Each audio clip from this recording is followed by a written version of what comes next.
ଆଜିର ଆଲୋଚନା ବିଷୟଟି ହେଉଛି ନନ୍ଦକିଶୋର ବଳଙ୍କ କାକବାରତା କବିତା।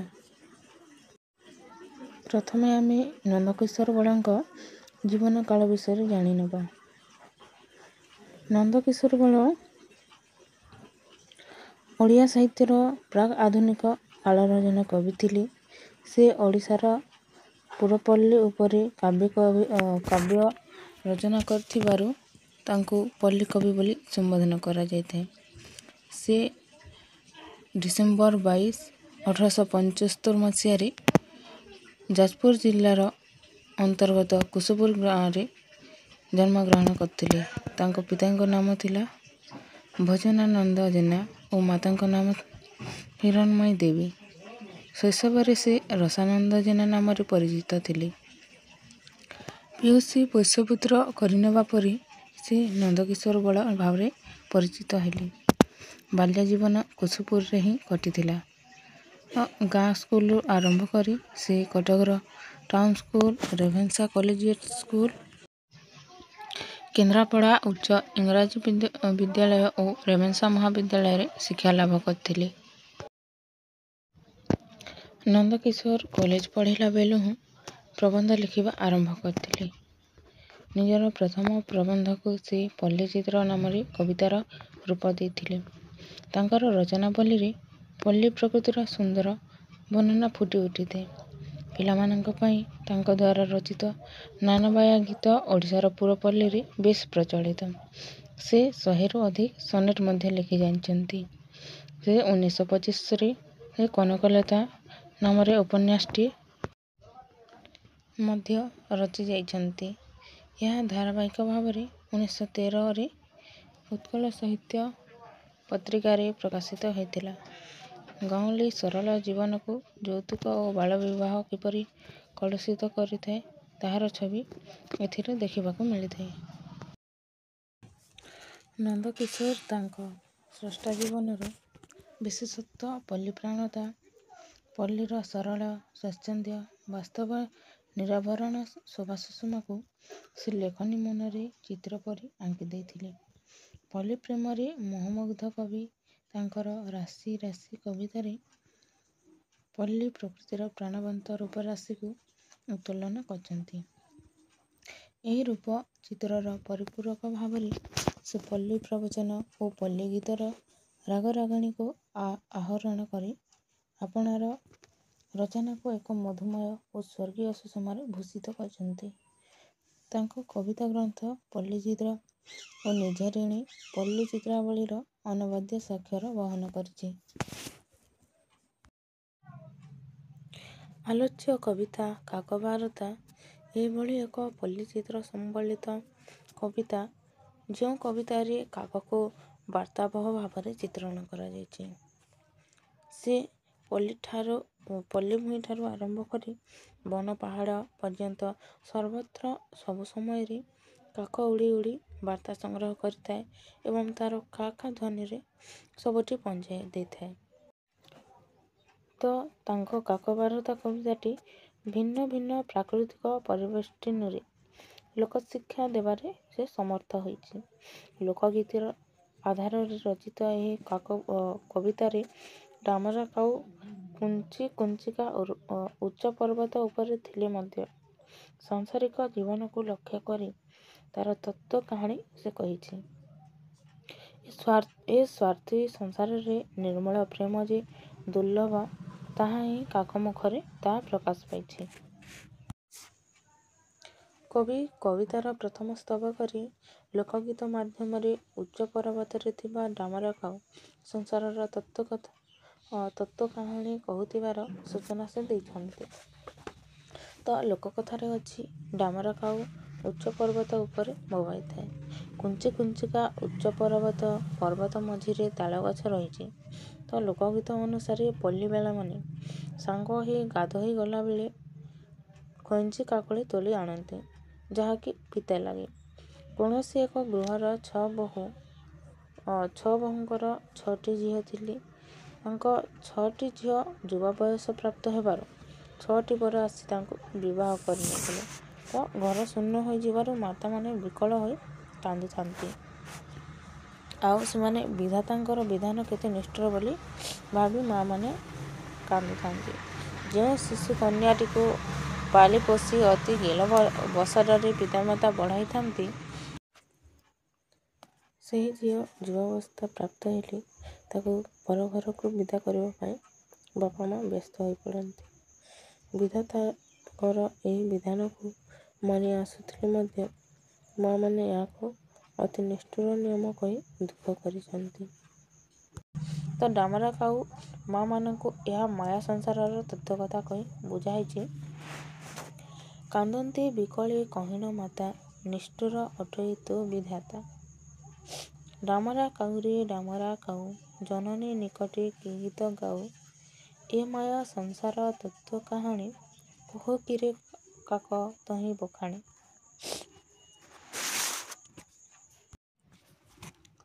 କବିତାର ଦ୍ୱିତୀୟ ସ୍ତବକରେ କବି ବସନ୍ତ ଋତୁକାଳୀନ ଶୋଭାଶିଷ ସମୟ କବି ବର୍ଣ୍ଣନା କରିଛନ୍ତି। ତ କୁଞ୍ଚି କୁଞ୍ଚିକା ପର୍ବତ ଦେହରେ ବନଲତିକା ଲଟେଇ ଯାଇ ସଜ ଫୁଲ ଫୁଟାଇଛି। ମଳୟ ପବନ ମୁହାଣରେ ଲତା ସହିତ ଚୁପି ଚୁପି କଥା ହେଉଛି। ସେହି ନିର୍ଜନ ପରିବେଶରେ ମଳୟ ପବନ ଫୁଲର ଗଣ୍ଡ ଦେଶରେ ଚୁମ୍ବନ ଆଙ୍କିଦିଏ। ଗୁଣୁ ଗୁଣୁ ସ୍ୱନରେ ଭ୍ରମର ଆସି ଫୁଲକୁ ଆଦର କରେ। ଫୁଲକୁ ଭଲ ପାଉଥିବା ଭ୍ରମର ଜାଣି ନଥାଏ ଯେ ପବନ ତା ପୂର୍ବରୁ ଫୁଲକୁ ଆଦର କରୁଥିଲା। ତ କବିଙ୍କ ଭାଷାରେ ଗୁଣୁ ଗୁଣୁ ସ୍ୱନେ ଆସି ଭ୍ରମର, ମଞ୍ଜୁ ଗୁଞ୍ଜେ ପୁଷ୍ପେ କରେ ଆଦର। ତ କାଉ ଉଚ୍ଚ ପର୍ବତ ଉପରେ ଥାଇ ଫୁଲ ଓ ପବନର ଚୋରା ଭାବକୁ ଦେଖି ଭ୍ରମର ଆଗରେ କହିଦିଏ। କାଉ ଭ୍ରମରକୁ ବୁଝାଇ କହେ ଯେ ଫୁଲର ବୃଥା ପ୍ରେମରେ ସେ ବୁଲୁଛି କାହିଁକି? ଏ ଦୁନିଆରେ ସମସ୍ତେ ସ୍ୱାର୍ଥପର। ଏକଥା କ'ଣ ସେ ଜାଣିନାହିଁ? କାରଣ ଭଁଅର ଫୁଲକୁ ଏତେ ଭଲ ପାଉଥିଲେ ମଧ୍ୟ ଫୁଲ ପବନ ସଙ୍ଗରେ ଭାବ ଲଗାଇଛି। ନିଜର ସୁଖ ସମସ୍ତେ ଆଗ ଦେଖନ୍ତି, ଏହା ଏ ଜଗତର ନିୟମ। ଅନ୍ୟ ଆଖିରେ ଧୂଳି ଦେଇ ନିଜର ସୁଖ ପ୍ରଥମେ ଦେଖିବା ଏହି ସ୍ୱାର୍ଥପର ଦୁନିଆର ରୀତି। କାଉ ଭଁଅରକୁ ଏହି ତତ୍ତ୍ୱ କଥା କହିବାକୁ ସେ ଦୁଃଖ ମନରେ ସାତ ପାଞ୍ଚ ଭାବି ଫୁଲକୁ ଛାଡ଼ି ଉଡ଼ିଗଲେ। ଅନ୍ୟ କଥା ନ ଭାବି ନିଜ ସୁଖ ପ୍ରଥମେ ଦେଖିବା ବାସ୍ତବ ଦୁନିଆର ରୀତି। କବିଙ୍କ ଭାଷାରେ ବୃଥା ପ୍ରେମୀ ଅଳି ଭୁଲୁ କାହିଁକି? ସର୍ବେ ସ୍ୱାର୍ଥପର ଜାଣୁ ନାହିଁ କି? ନିଜ ସୁଖ ସର୍ବେ ଲୋଡ଼ନ୍ତି ଭବେ, ପର ନେତ୍ରେ ଧୂଳି ଦିଅନ୍ତି ଲୋଭେ। କବିତାର ତୃତୀୟ ପାଖୁଡ଼ାରେ କବି ବର୍ଷାକାଳର ଗହନ ବନର ନବୀନ ଛବି କଥା ବର୍ଣ୍ଣନା କରିବାକୁ ସେ ଚେଷ୍ଟା କରିଛନ୍ତି। ତ ବର୍ଷା କାଳରେ ବନ ପ୍ରକୃତି ଯେଉଁ ନୂତନ ଅପରୂପ ଛବି ଧାରଣ କରେ, କବିର ଲେଖନୀ ତାକୁ ବର୍ଣ୍ଣନା କରିବାରେ ଅସମର୍ଥ ହୋଇଥାଏ। ନୀଳ ଆକାଶରେ ନୀଳ ମେଘର ଶୋଭାକୁ ଦେଖି ଆନନ୍ଦରେ ଉତ୍ଫୁଲ୍ଲ ହୋଇଉଠେ ମୟୂର। ପୁଚ୍ଛ ମେଲାଇ ସେ ନୃତ୍ୟ କରି ଉଠେ। ମୟୂରର ଖୁସି ଓ ଆନନ୍ଦ ଦେଖି ମୟୂରୀ ମଧ୍ୟ ଉଲ୍ଲସିତ ହୁଏ। ଗହଳ ଅରଣ୍ୟର ପ୍ରାକୃତିକ ଶୋଭା ସମ୍ପଦ ମୁନି ମନ ଲୋଭା କରେ। କାରଣ ସଂସାର ବିରାଗୀ ମୁନି ଋଷିମାନେ ଗହନ ବନ ମଧ୍ୟରେ ନିର୍ଜନତା ବଶତଃ ତପସାଧନା କରିଥାନ୍ତି। ବର୍ଷା କାଳରେ ବନ ପ୍ରକୃତି ଅପୂର୍ବ ଶ୍ୟାମଳିମା ଧାରଣ କରି ମୁନି ମନଲୋଭା ହୋଇଥାଏ। ତ ବୃକ୍ଷଲତା ପୂର୍ଣ୍ଣ ଘଞ୍ଚ ଗହନ ବନରେ ନିର୍ଜନତା ମନ ଧ୍ୟାନ ଦେଇ ଯେପରି କ୍ରୀଡ଼ା କରୁଥାଏ, ଜନମାନବ ଶୂନ୍ୟ ଘଞ୍ଚ କାନନର ନୀରବତା ନିର୍ଜନତାକୁ ଲକ୍ଷ୍ୟ କରି କବି ଏପରି କହିଛନ୍ତି। ଗହନ ଅରଣ୍ୟ ପ୍ରକୃତି ଶୋଭା, ସଂସାର ବିରାଗୀ ନୟନ ଲୋଭା। ନିଘଞ୍ଚ ନିକୁଞ୍ଜ ଗହନ ବନେ, କ୍ରୀଡ଼େ ନିର୍ଜନତା ନିବିଷ୍ଟ ମନେ। ତ କେଉଁ କାଳରୁ ବିରାଜିତ ବନ ସରସୀରେ ପଦ୍ମ ଫୁଟି ସରସୀର ଶୋଭା ବଢ଼ାଉଥାଏ। ଏହି ପୁଷ୍କରିଣୀ ପାଇଁ ମୃଗ ଦମ୍ପତି ପାରସ୍ପରିକ ପ୍ରେମାସ୍ପଦ ଜୀବନ ବିତାଉଥାନ୍ତି। ସିନ୍ଧୁକୁ ପାଇବା ପାଇଁ ତଟିନୀ ପିତୃକୋଳ ତିଗି ଆଗକୁ ଧାଇଁଥାଏ। ତୁଙ୍ଗ ବୃକ୍ଷଗଣ ଗୁଳ୍ମଲତାକୁ ଟପି ଆକାଶକୁ ମୁଣ୍ଡ ଟେକିଥାନ୍ତି। ପତିଗଣ ପତ୍ନୀ ପରି ଲତା ତାର ପାଦତଳେ ଲୋଟିଯାଇ ଉଠି ତରୁର ଶରୀର ନିବିଡ଼ ଆଶ୍ଲେଷରେ ଆଚ୍ଛାଦିତ କରିଛି। କବିଙ୍କ ଲେଖନୀରେ ଏହି ମଧୁର ପ୍ରେମର ବର୍ଣ୍ଣନା ଅତ୍ୟନ୍ତ ମନୋରମ। ମୃଗୀଏ ମୃଗବଧୂ ଲୋକଲୋଚନା ବୋଲଇ ହେ କାନ୍ତ ପାଶୁ ଯାଆନା। ପିତୃକୋଳ ତେଜି ଧାଇଁ ତଟିନୀ ହେବାକୁ ସୁଦୂର ସିନ୍ଧୁ ସଙ୍ଗିନୀ। ଲତାଯୁକ୍ତ ସେହି ଉତ୍ତୁଙ୍ଗ ବୃକ୍ଷେ ଉଆଙ୍ଗ ମିଥୁନ କ୍ରୀଡ଼ନ୍ତି ସୁଖୀ। ଅଧୁର ଦର୍ଶିନୀ ପ୍ରେମ ଗର୍ବିଣୀ ରଙ୍ଗେ ନାଚେ ଚକ୍ରବାକ ଗୃହିଣୀ। ଚକ୍ରବାକୀର ଦୂରଦୃଷ୍ଟିହୀନତା ପାଇଁ ସେ ପ୍ରେମ ଗର୍ବିଣୀ ହୋଇଥାଏ। ପ୍ରିୟ ସହ ଆନନ୍ଦରେ ମଜି ଯାଇଥିବା ଚକ୍ରବାକୀ ଭାବିପାରେନି ଏହା ଚିରସୁଖ ନୁହେଁ। ପ୍ରେମ ରାଜ୍ୟରେ ଆନନ୍ଦର ଋତୁ ଚାଲିଥିବା ବେଳେ ଡାମରା କାଉ କି ତତ୍ତ୍ୱ କାହାଣୀ ସେମାନଙ୍କୁ ଶୁଣାଉଛି। କବି ଲେଖିଛନ୍ତି, ଡାମରା କାଉରେ ଡାମରା କାଉ ସେ ପ୍ରେମ ରାଜ୍ୟେ ତୁ କି ଗୀତ ଗାଉ। ପ୍ରେମାନ୍ଧ ଦମ୍ପତି ହୃଦୟ ଜାଣି ବର୍ଣ୍ଣ କିରେ କାକତତ୍ତ୍ୱ କାହାଣୀ। କବି କାକମୁଖରେ କହିଥିବା ତତ୍ତ୍ୱବାଣୀ ହେଲା, ଏ ଜଗତ ମିଥ୍ୟା ଭ୍ରାନ୍ତିରେ ପରିପୂର୍ଣ୍ଣ ହୋଇଥିବା ବେଳେ ସଂସାରୀ ଲୋକ କାହିଁକି ଏତେ ଖୁସି ହୁଏ। ଖୁସିର ଅନ୍ତରାଳରେ ଦୁଃଖ ଥିବା ଜାଣି ନପାରି ସଂସାରୀ ମୋହମୁଗ୍ଧ ହୁଏ। ଯେପରି ବର୍ଷାକାଳ ଯାଇ ଶରତ ଋତୁ ଆସିଲେ ସେ ମେଘ ଆକାଶରେ ରହିବ ନାହିଁ କି ମୟୂରର ଖୁସି ରହିବ ନାହିଁ। ଦିନ ଅବସରରେ ରାତ୍ରି ଆସିବ। ରାତ୍ରି କାଳରେ ସୂର୍ଯ୍ୟ ରହିବେ ନାହିଁ। ପଦ୍ମିନୀ କାହାକୁ ଚାହିଁ ହସିବ। କବିଙ୍କ ଲେଖନୀରେ ଆହା କି ଭ୍ରାନ୍ତିରେ ପୂର୍ଣ୍ଣ ଜଗତ କି ପାଇଁ ସଂସାରୀ ଏତେ ଉଷତ।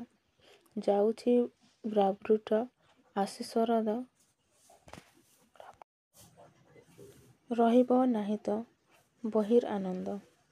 ଆସିବ ବାସର ଅନ୍ତେ ଯାମିନୀ ହସିବ କିସେ କାଳରେ ପଦ୍ମିନୀ। ସେପରି ବ୍ୟାଧ ଫାଶରେ ବସାଇ ହରିଣକୁ ଧରିନେଲେ ହରିଣ ଏକାକୀ ହୋଇଯିବ। ସାଥୀ ବିନା ତା ଜୀବନ ଦୁର୍ବିସହ ହୋଇ ଉଠିବ। ସାଗର ପ୍ରେମରେ ବାୟାଣୀ ହୋଇ ନଦୀ ଧାଇଁଯାଏ। କିନ୍ତୁ ସିନ୍ଧୁ ତାକୁ ଉପରକୁ ଉଠାଇ ଫିଙ୍ଗିଦିଏ।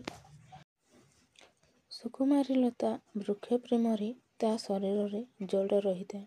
ମାତ୍ର ପବନ ତାକୁ ଅଲଗା କରି ତଳେ ଫିଙ୍ଗିଦିଏ। ଦିନ ଶେଷରେ ଯେତେବେଳେ ରାତି ଆସିବ ଚକ୍ରବାକ ଗୃହିଣୀ ସେତେବେଳେ କ'ଣ କରିବ? କାରଣ ରାତ୍ରି କାଳରେ ଚକ୍ରବାକ ଚକ୍ରବାକୀଙ୍କର ବିଚ୍ଛେଦ ହୁଏ।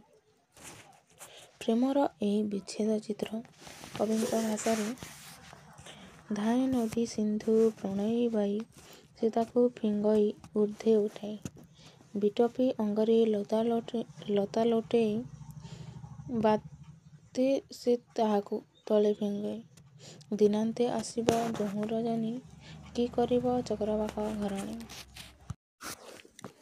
କବିତାର ଚତୁର୍ଥ ବାଗୁଡ଼ାରୀ ଗ୍ରୀଷ୍ମକାଳର ମରୀଚିକା ଦୋଷର ପ୍ରକୃତି ଭିତରେ ସାଂସାରିକ ପ୍ରେମର ଆବିଳତାକୁ କବି ଦର୍ଶାଇଛନ୍ତି। ପ୍ରାକୃତିକ ଜଗତରେ ଗ୍ରୀଷ୍ମ ଋତୁ ଆସିଛି। ଗ୍ରୀଷ୍ମର ଉତ୍ତପ୍ତ ଶୁଷ୍କ ପରିବେଶରେ ଡାମରା କାଉ ସୁଦୂର ପ୍ରାନ୍ତରରେ ଭାବୁଥିବା ଅବସ୍ଥାରେ ଦେଖିଛି ଯେ ଦାରୁଣ ନିଦାଘ ମଧ୍ୟାହ୍ନରେ ପ୍ରାନ୍ତର ମଧ୍ୟ ଦେଇ ପାନ୍ଥଟିଏ ଶୀଘ୍ର ଶୀଘ୍ର ଚାଲିଯାଇଛି। ଦୂର ବିଦେଶରେ ଥିବା ପାନ୍ଥଟି ପ୍ରିୟ ପରିଜନଙ୍କୁ ଦେଖି ପ୍ରାଣ ଶୀତଳ କରିବା ଆଶାରେ ପ୍ରାନ୍ତର ପାଟ ଅତିକ୍ରମ କରି ଅତି ବେଗରେ ଯାଉଛି। ତ ଶୁଷ୍କ ବୃକ୍ଷଲତା ପାତ୍ର ଜଳହୀନ ପରିବେଶରେ ପାନ୍ଥଟି ଜଳ ଖୋଜି ମୃଗତୃଷ୍ଣାର ଖେଳ ଦେଖିଛି। ଗ୍ରୀଷ୍ମ ମଧ୍ୟାହ୍ନର ଧୂ ଧୂ ଖରା ଉତ୍ତପ୍ତ ବାୟୁ ପ୍ରାଣୀର ଆୟୁ ହରଣ କରିନେବା ପରି ଲାଗୁଛି। ପଥପ୍ରାନ୍ତ ପନ୍ଥ ଘଡ଼ିଏ କେଉଁଠି ବିଶ୍ରାମ କରି ପୁଣି ସ୍ୱଗୃହ ଅଭିମୁଖେ ଚାଲିବା ବେଳେ ଆମ୍ବ ବୃକ୍ଷ କିମ୍ବା ବଟବୃକ୍ଷର ଉଚ୍ଚ ଶାଖାରୁ କାଉ ପାନ୍ଥ ମୁହଁରୁ ଚାହିଁ ଘନ ଘନ ରାବୁଥାଏ। କବିଙ୍କ ଭାବନାରେ ପାନ୍ଥର ଅବସ୍ଥା ଜାଣି କାଉ ଏ ସଂସାରର ତତ୍ତ୍ୱ କାହାଣୀ ବୋଧେ କହୁଥାଏ। କବିଙ୍କ ଭାଷାରେ ଚ୍ୟୁତ ବୃକ୍ଷ ଡାଳୁ ପତ୍ର କହଳୁ ଧ୍ରୁବ ବଟ ତୁଙ୍ଗ ଚୂଡ଼ା ଉପରୁ ରହି ରହି ଚାହିଁ ପାନ୍ଥ ଆନନ ରାବୁରେ ପାୟସ ତୁ ଘନ ଘନ। ପରିଶ୍ରାନ୍ତ ପାନ୍ଥ ଅବସ୍ଥା ଜାଣି ଗାଉଁ କିରେ କାକ ତତ୍ତ୍ୱ କାହାଣୀ। କାକର ତତ୍ତ୍ୱବାଣୀରେ କବି ସଂସାରର ଆବିଳ ପ୍ରେମ କଥା କହିଛନ୍ତି। ଏ ସଂସାରରେ ନିର୍ମଳ ପ୍ରେମ ନାହିଁ। ଯେତେ ଆପଣାର ଅନ୍ତଃକରଣ ହେଲେ ମଧ୍ୟ ଏ ସଂସାରିକ ପ୍ରେମ ସ୍ୱାର୍ଥ ସର୍ବସ୍ୱ। ଓ ଯେତେଦିନ ଅର୍ଥ ଉପାର୍ଜନ କରି କୁଟୁମ୍ବ ପ୍ରତିପାଳନ କରୁଥିବ ସେତେଦିନ ଆତ୍ମୀୟମାନେ ତୁମ ପ୍ରତି କୃତଜ୍ଞ ରହିବେ ଆଉ ଆବର ଯତ୍ନ କରିବେ। ଯେବେ ବୟସ ଅତିକ୍ରମ କରି ଶରୀର ଜରାଗ୍ରସ୍ତ ହେବ, ବଳ ହଟି ଯିବ, ଦେହର ଶ୍ରୀ ତୁଟିଯିବ, ଅର୍ଥ ଉପାର୍ଜନ କରିପାରିବ ନାହିଁ ତ ସେତେବେଳେ ଆତ୍ମୀୟ ମଧ୍ୟ ଅନାଦର କରିବ। କବି କାକମୁଖରେ କହିଥିବା ଉକ୍ତି ହେଉଛି ସଂସାରରେ ପ୍ରେମ ଆବିଳ ଭାଇ ନିର୍ମଳ ପ୍ରେମ ଏ ସଂସାରେ ନାହିଁ। ଯେତେଦିନ କରି ଅର୍ଥ ଅର୍ଜନ କରିବୁ କୁଟୁମ୍ବ ପ୍ରତିପାଳନ ତେତେଦିନ ପାନ୍ଥ କୃତଜ୍ଞ ମନେ କରିବେ ଆଦର ଆତ୍ମୀୟଜନେ। ତ ଶେଷ ଅବସ୍ଥାରେ କର୍ମରହିତ ହେଲେ ଅନାଦରର ମାତ୍ରା ବଢ଼ି ବଢ଼ି ଆଉ ଆତ୍ମୀୟ ମୁଖ ଚାହିଁବେ ନାହିଁ। ବୃଦ୍ଧାବସ୍ଥାରେ ରୋଗ ହେଲେ ପ୍ରିୟ ପରିଜନ ନାକ ଟେକିବେ ତ ତୁରନ୍ତ ଏ ବୃଦ୍ଧ ମରୁ ବୋଲି କାମନା କରିବେ। ନିଦାଘ କାଳର ଉତ୍ତପ୍ତ ଦ୍ୱିପ୍ରହରରେ କାକଠାରୁ ଏ ଦାରୁଣ କଥା ଶୁଣିବାରୁ ପାନ୍ଥଟିର ମଥା ଘୂରାଇ ନେଇଛି। ତ ଯାହାଙ୍କୁ ଅତି ପ୍ରିୟ ଭାବି ସେ ସେମାନଙ୍କ ମୁଖ ଦର୍ଶନ ପାଇଁ ଜୋର ଜୋର ପାଦ ପକାଉଥିଲା, କାକ ବାର୍ତ୍ତା ଶୁଣିବା ପରେ ପ୍ରାଣରେ ନୈରାଶ୍ୟ ଭାବ ଦେଖାଦେଇଛି। ଅନ୍ତରର ଶୂନ୍ୟ ହେବା ପରି ତାର ବୋଧ ହୋଇଛି।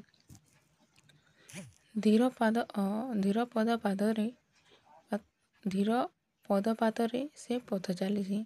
କାକ ଅପ୍ରିୟ ସତ୍ୟ କହି ପାନ୍ଥଟିର ମନରେ ଦୁଃଖ ନୈରାଶ୍ୟ ଆଣି ଦେଇଥିବାରୁ କବି କାକ ଉପରେ ବିରକ୍ତ ହୋଇ କହିଛନ୍ତି ଯେ ସତ ମିଛ କହି ଯେ ସେ କି ଯଶ ପାଉଛି। ବାସ୍ତବରେ ଏହା କାକର ବାର୍ତ୍ତା ନୁହେଁ, କବିଙ୍କର ବାର୍ତ୍ତା, ଯାହାକି ସଂସାର କ୍ଷେତ୍ରରେ କବି ଯାହା ଦେଖିଛନ୍ତି ଅନୁଭବ କରିଛନ୍ତି ତାହାକୁ ସେ କାକ ମୁଖରେ କହିଛନ୍ତି। ବାସ୍ତବିକ କାକ ମୁଖରେ ସଂସାରର ଗହନ ତତ୍ତ୍ୱ କଥା ଅତ୍ୟନ୍ତ ମର୍ମସ୍ପର୍ଶୀ ହୋଇଛି।